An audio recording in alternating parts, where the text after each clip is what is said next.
Israel has used the worst kind of abuse, ethnic cleansing, and imposing a regime of apartheid. Israel continues to exercise apartheid in Palestine, which constitutes a crime against humanity, violence and terrorism that are being exercised against the Palestinian people. And these violations include the building of apartheid walls to legitimize the theft of land and to Judaize Jerusalem. The separation wall is an example of the apartheid policy practiced by Israel. Israel's practices of discrimination as well as extremism.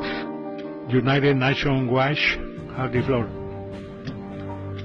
Mr. President, let me begin by putting the following on the record.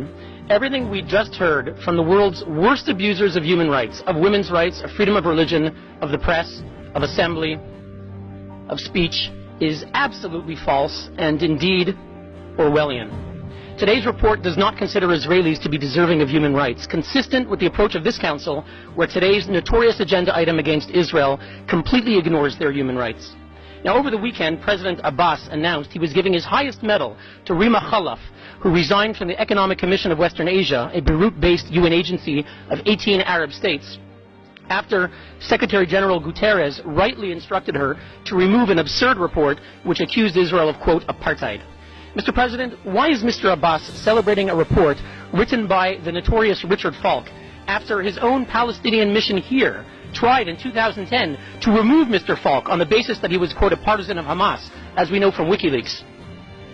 The accusation against Israel is absurd. Israel's 1.5 million Arabs. The delegation of Palestine has the floor.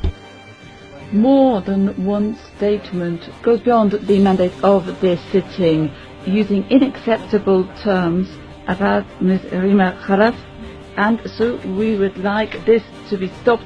We have noted some terms which are humiliating vis-à-vis the Council, and we call for the respect of our tradition within the Human Rights Council. Thank you. We would support the viewpoints that have already been expressed by the State of Palestine as well as Egypt. Now, the previous speaker can continue. Thank you, Mr. President. Israel's 1.5 million Arabs, whatever challenges they face, enjoy full rights to vote and to be elected in the Knesset. They work as doctors and lawyers. They serve on the Supreme Court.